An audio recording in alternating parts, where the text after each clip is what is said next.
কথোপকথন হৈছিল নে নাই তাৰ বিজ্ঞান সূচক আধ্যাত্মিক দৰ্শন। এই ভাগৱত ভাগ আজি আমি পৰমাৰ্থিক আধ্যাত্মিক দৰ্শনটো লবলৈ আজি যে ইয়াত কায় মনোবাক্যে একত্ৰিত কৰি দিলো আৰু সুধি আছো, আলোচনা কৰি আছো ক'ত? আত্মবোধত। আৰু এই আত্মবোধৰ এই আধ্যাত্মিক দৰ্শনটো লোৱাৰ আগমুহূৰ্তলৈকে আমাৰ কিন্তু কলিয়ে বিৰাজমান হৈ থকা সংসাৰখনত আছিলো মায়াৰ সমস্যাৰ মাজত। আৰু সেই মায়াৰ সমস্যাৰ পৰা ফালৰি কাটি আহি আজি এই দুৰ্লভ স্থানখনত আমি একত্ৰিত হৈছো আৰু আমি স্বীকাৰ কৰিছো, অৰ্থাৎ ভকত বাপ বৈষ্ণৱসকলক স্বীকাৰ কৰিবহে দিছে। আমি কি কওঁ যেতিয়া ভকত দুজনক লগ পাওঁ, আমি নিজকে মহান ভকত এজন ৰূপে পৰিচয় দিব বিচাৰো সদায়। মই যে এজন শ্ৰেষ্ঠ গুৰুজনাৰ আদৰ্শ সেৱকী ভকত ৰূপে দিওঁ। কি কয়? বাহিৰে ৰংচঙীয়া ভিতৰে কোৱা বাতৰি। ঠিক সেইদৰে ভাগৱত ভাগে কিন্তু জনাইছে যে তুমি স্বীকাৰ কৰা যদি দৰ্শনটো মিলা নাই। হে শুনকে জনাইছে আমি ধোঁৱা বৰণীয়া হলো, হৈছো নে নাই ধোঁৱা বৰণীয়া।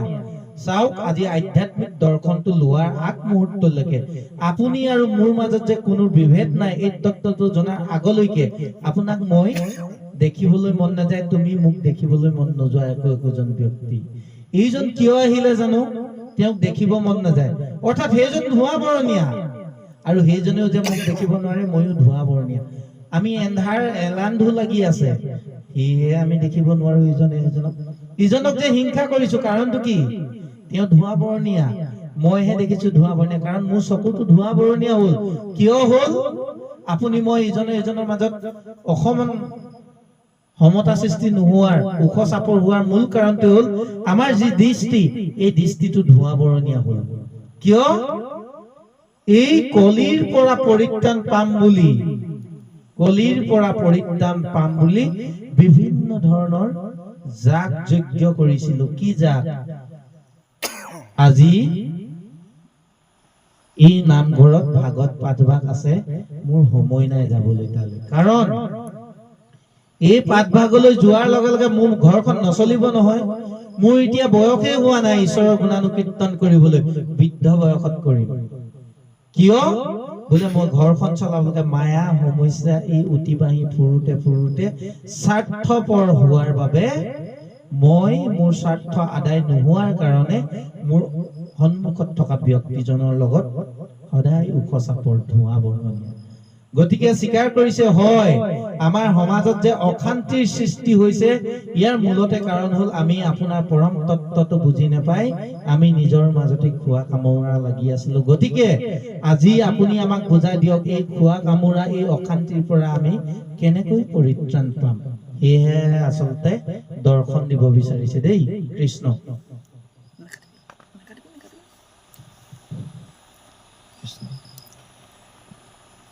যিটো কৰ্ম কৰোৱাত নাহিকে বিশ্বাস, আপোনাৰ কৰি লোব্যৰ্থে নাখ। আমাৰ সম্প্ৰতি তুমি চিন্তিও কহিত কৰায়ো কপাল কৃষ্ণ চৰিত্ৰ অমৃত। খুব সুন্দৰ। গতিকে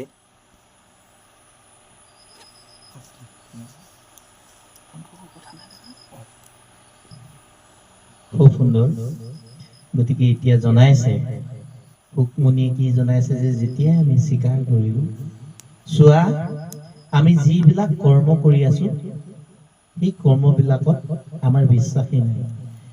আমি বুজি পাইছো আজি আপোনাৰ সংগত পাই আজি ভাগৱত ভাগৰ জীৱনৰ পৰমাৰ্থিক তত্ত্বটো বুজি পাই আজি উপলব্ধি কৰিছো যে আজি ইমানটা বছৰে আমি এনেই আমাৰ জীৱনটো ব্যৰ্থে নাশ কৰিলো।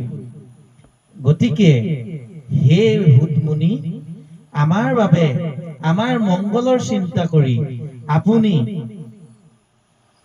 আমাক এক চৈতন্য ঈশ্বৰ কৃষ্ণৰ গুণানুকীৰ্তনৰ কথা শ্ৰৱণ কৰাই অমৃত পান দিয়ক। আমি শুনিবলৈ ভগৱন্তৰ গুণ লীলা চৰিত্ৰ আমি জানিবলৈ খুবেই উৎসুক। কি অৰ্থাৎ আজি ভাগৱত ভাগৰ জৰিয়তে আমি ভাগৱত ভাগলৈ তুতি কৰিছো ভগৱন্তক সাক্ষী কৰি যে হে প্ৰভু আপুনি কৃপা কৰক। আপোনাৰ কৃপাৰ অবিহনে আমি আৰু অনাগত দিনবিলাকত সুখ আনন্দ ভকতৰ সংগ যাতে ল'ব পাৰো। কাৰণ চাওক আজি আমি পৰমাৰ্থিক তত্ত্বটো নোপোৱাৰ কাৰণে আমাৰ সমাজত অশান্তিৰ সৃষ্টি হৈ আছে। গতিকে আপুনি আমাক কৃষ্ণৰ গুণানুকীৰ্তনৰ কথা কওক।